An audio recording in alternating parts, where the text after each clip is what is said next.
Ẹ kú dédé àsìkò yìí o. Ẹ káàbọ̀ sí kíláàsì pẹ̀lú Uncle Victor. Chemistry ní èdè Yorùbá. Orúkọ mi ni Ọ̀gbẹ́ni Ilésanmí Victor Olúfisáyọ̀. Lónìí, a fẹ́ wo àtẹ ìdá ìpìlẹ̀. Kí ni àtẹ ìdá ìpìlẹ̀? Àtẹ ìdá ìpìlẹ̀ ni àtẹ tí a tò ìdá ìpìlẹ̀ sí ní òró àti ìbú gẹ́gẹ́ bí nọ́mbà átọ̀mù wọn ṣe ń tóbi sí i. Lára àwọn àṣeyọrí tí àwọn onímọ̀ ìjìnlẹ̀ sáyẹ́ǹsì àtijọ́ ṣe ni títò àwọn ìdá ìpìlẹ̀ tí a mọ̀ sí elements sí inú àtẹ ìdá ìpìlẹ̀ tí àwọn olóyìnbó ń pè ní periodic table. Ẹ já wo lára àwọn tí ó ṣiṣẹ́ lórí títò ìdá ìpìlẹ̀ sórí àtẹ ìdá ìpìlẹ̀. Àwọn ni Anthony Lavoisier, Johann Wolfgang, John Newland àti Henry Moseley.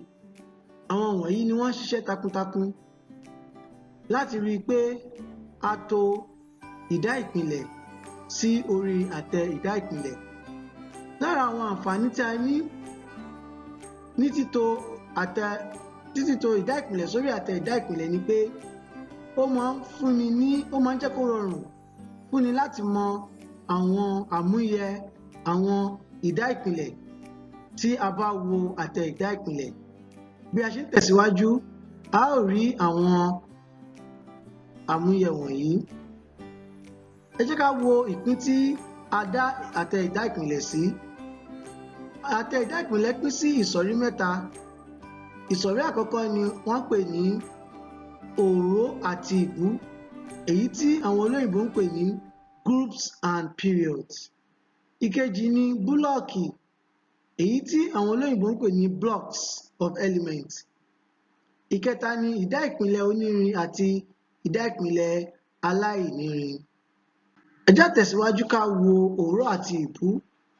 Lórí àtẹ ìdá ìpìlẹ̀ ayé òde òní, a rí i pé a tò àwọn ẹ́límẹ̀ǹtì tí a mọ̀ sí ìdá ìpìlẹ̀ sí òró àti ìbú.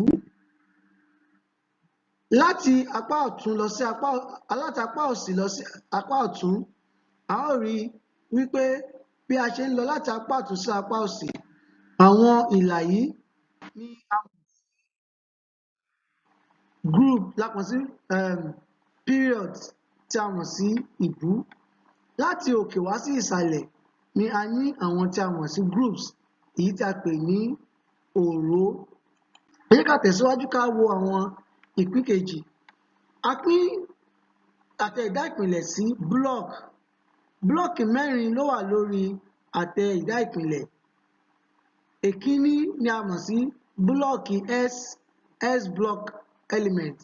Àwọn ni wọ́n wà ní àwọ̀ ewé ní apá òsì lórí àtẹ ìdá ìpìlẹ̀. Wọ́n jẹ́ àwọn ìdá ìpìlẹ̀ onírin. Ìkejì la mọ̀ sí P block. Àwọn ni wọ́n wà ní apá ọ̀tún ní àwọ̀ omi ọsàn. Àwọn ìkẹta ni a mọ̀ sí blọ́ọ̀kì D, èyí tí wọ́n ń pè ní D block. Àwọn ni wọ́n wà ní àárín yìí ní àwọ̀ sánmà. Ìkẹrin la mọ̀ sí blọ́ọ̀kì F, tí a mọ̀ sí F block element. Àwọn ni wọ́n wà ní àwọ̀ eléso àlùkò ní ìsàlẹ̀ yìí. Ẹ jẹ́ ká tẹ̀síwájú ká wo ọ̀nà kẹta tí a pín àtẹ ìdá ìpìlẹ̀ sí. Ọ̀nà kẹrin ni ìdá ìpìlẹ̀ onírin, àwọn tí a mọ̀ sí metals. Àwọn ni wọ́n wà ní àwọ̀ eléso àlùkò. Àwọn ni wọ́n fẹ́ẹ̀ pọ̀ jù lórí àtẹ ìdá ìpìlẹ̀. Gẹ́gẹ́ bí a ti sọ nínú àwọn kíláàsì wa tí a ṣe kọjá, tí a sọ pé àwọn ìdá ìpìlẹ̀ pín sí mẹ́ta. Àwọn tí a pè ní ìdá ìpìlẹ̀ onírin, ìdá ìpìlẹ̀ àfarajọrin àti ìdá ìpìlẹ̀ aláìnírin. Àwọn aláwọ̀ ewé yìí ni àwọn afarajọrin tó jẹ́ pé lára àwọn àmúyẹ wọn, wọ́n fara pẹ́ irin. Lára àwọn àmúyẹ wọn, wọ́n fara pẹ́ àwọn tí kò ní irin nínú tí a mọ̀ sí metalloid. Àwọn wọ̀nyí ni a mọ̀ sí metalloid.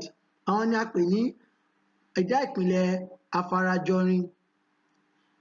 Àwọn tí ó wà lókè níbí ni a pè ní ẹ̀dá ìpìlẹ̀ aláìnírin tí àwọn olóyìnbó ń pè ní non-metals. Tí a bá wò ó láti apá àlàáfíà wa lọ sí apá ọ̀tún, a ó rí i pé à ń lọ láti ẹ̀dá ìpìlẹ̀ onírin lọ sí ẹ̀dá ìpìlẹ̀ afarajọrin, a ó sì padà dé ẹ̀dá ìpìlẹ̀ aláìnírin. Àwọn wọ̀nyí ni bí a ṣe pín ẹ̀dá ìpìlẹ̀ àti ẹ̀dá ìpìlẹ̀